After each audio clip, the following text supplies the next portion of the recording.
Alright, welcome back to my YouTube channel. I'm Andy's Vlog. Ito, pag-usapan natin mga kaibigan. Nako po, ay huwag nyo pong kaligtaan panoorin, pakinggan itong ating bibigyan po ng pagtatalakay, komentaryo. Dahil pira nyo po ito. Pira nyo, pira ng tambayan. Ang nasasangkot po dito ay itong dating Presidente Digong din na itinuro ni dating Secretary Duque na gawin ito, ilipat. Saan nilipat? Baka sa bulsa. Malaki-laki ho. Mga mahal kung taga-subaybay ito. Pira nyo, pira ng taong bayan sa pamamagitan ng buwis.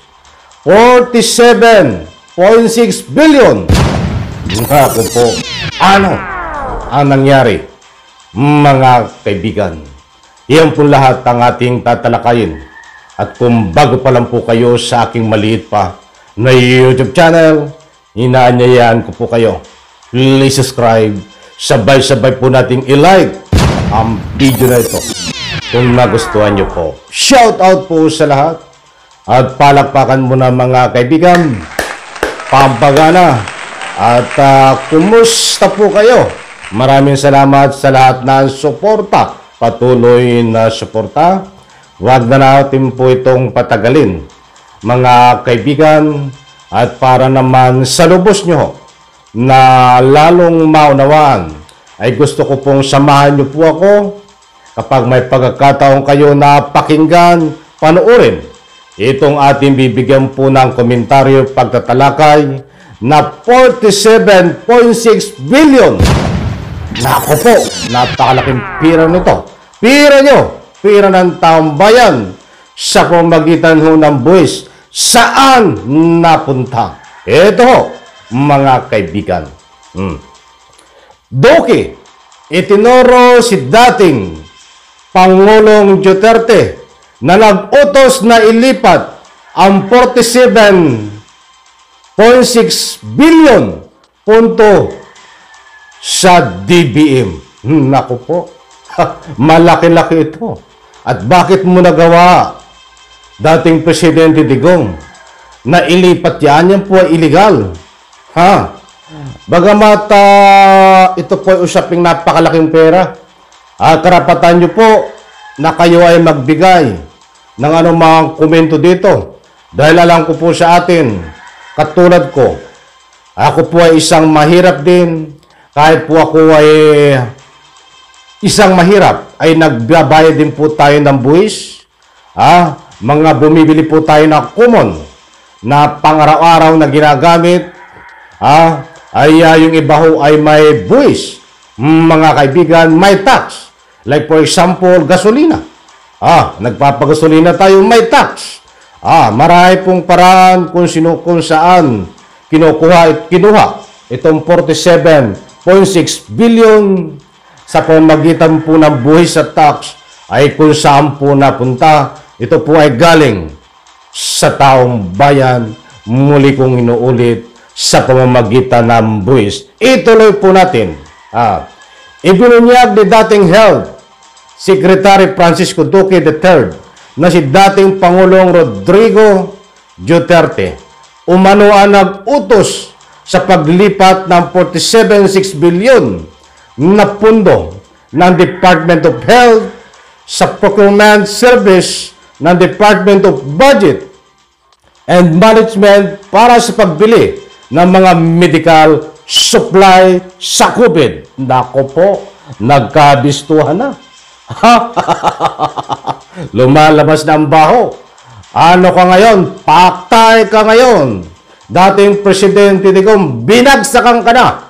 Nang ika nga po'y paniningil at karma na may kasamang kamalasan. Yung po ang totoo mga kaibigan. Katulad nga ng sinasabi niya, galit po siya sa pinagbabawal na gamot. Katulad ng sinasabi ni Digong noon sa harap ng social media. At kahit habang nangangampanya, galit siya sa droga. Yung pala ay kunwari lang, mga kaibigan, ginagamit lang yung mga salitang ganyan, batan totoo. Ayun pala, ay siyang napakalupit na ikangapoy mga protektor. Di umano. But anyway, wag nating talakayin muna yan tungkol sa droga na yan. In relation, naulitan po natin kasi sinasabi din niya before, nung siya ay kasalukuyang presidente, galit ako sa mga nangungurakot. Kung gusto niyo, wag niyo subukan, masisira ang buhay niyo. Tandang-tanda ko pa yan. Nako po. Galit daw siya sa mga nangungurakot. Pati pagalitan mo sa sarili mo. Kasama ka dito. Sa 47.6 billion na nasasabit ang iyong pangalan. Pangulong Digong dati. Pagalitan mo ang sarili mo. Dahil sinasabi mo, nagalit ka sa mga nangungurakot, kurap. Nung panahon ikaw ay nanunungkulan, so pagalitan mo ang iyong sarili. Iuntog mo ang iyong sarili. Kung saan ka man naroon ngayon. Niloloko tayo nito eh. Mga kaibigan. Karapatan nyo mga kaibigan, huwag kayong matakot. Magbigay ng anumang public opinion. Pera ng taong bayan ito. Napakalaki. 47.6 billion.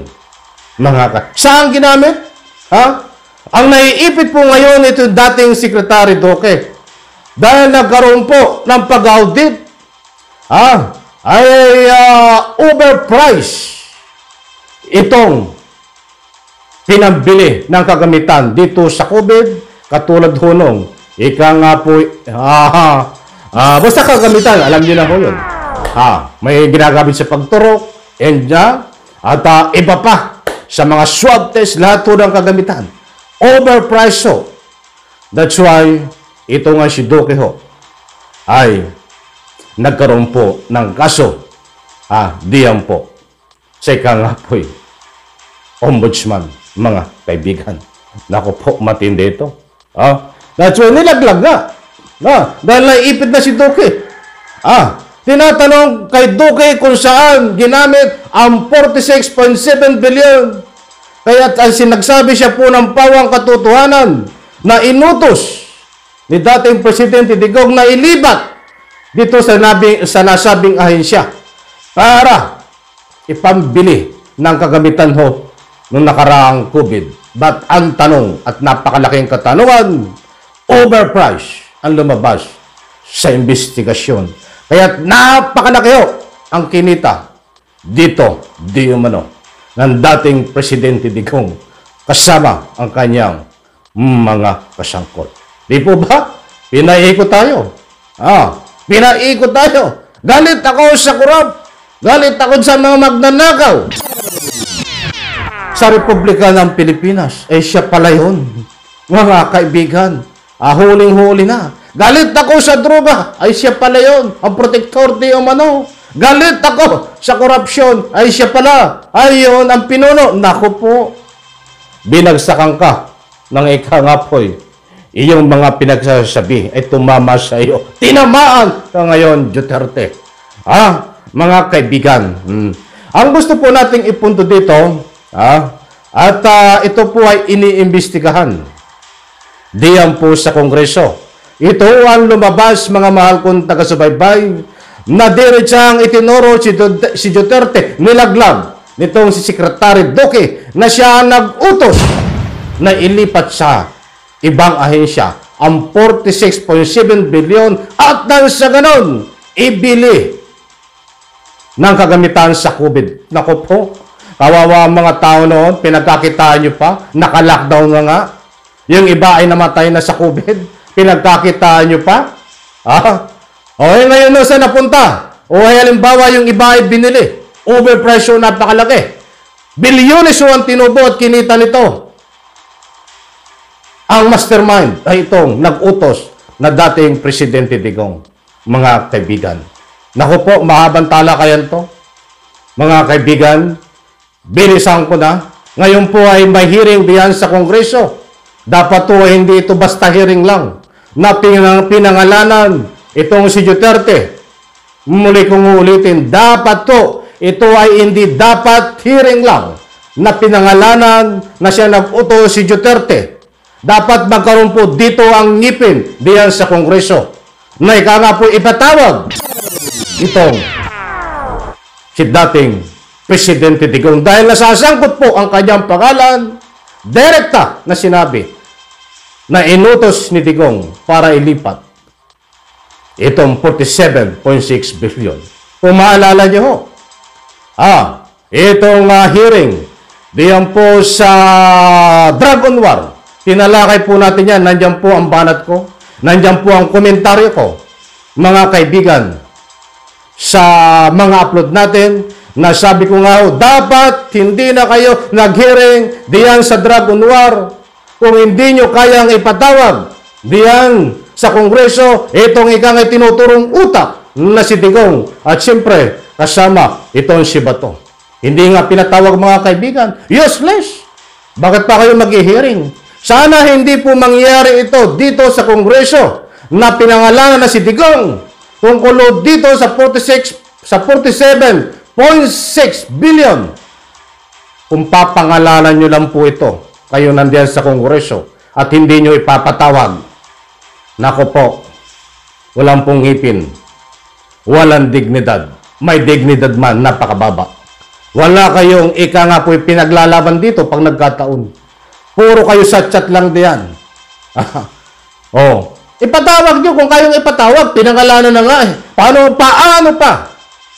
Ito, mabibigyan ng linaw at paano pa mapapagpaliwanag itong inaakusahan kung hindi nyo ipapatawag. Yun ang gusto kong ipunto mga kaibigan. Okay, alright. Medyo mahabang usapin to. Kinulang naman tayo sa oras. Asa abangan po natin ito dahil ang gusto ko talagang ipunto. Ipatawag si Duterte diyan sa Kongreso. Dahil nasasangkot po ang kanyang pangalan dito sa napakalaking pera ng taong bayan. 47.6 billion. Tama ba? Ulitin ko. Baka ako'y nagkakamali. Tama. 47.6 billion. Pera nyo. Pera ng taong bayan sa pamamagitan ng buwis. Para may paliwanag ko kung saan ito napunta. At kung magkano. Alam nyo na. Magkano ang komisyon. Maraming salamat mga kaibigan. Diyan po sa comment section. Huwag po kayong matakot. Magbigay ng anumang public opinion. Pabor po ba kayo? Naipatawag diyan sa Kongreso para may paliwanag ni dating Presidente Digong itong 47.6 billion na pundo ng kagawaran ng health. Any reaction? Bukas po ang ating comment section. Maraming salamat. Pagpalain po tayo lahat. Bye-bye. Palakpakan.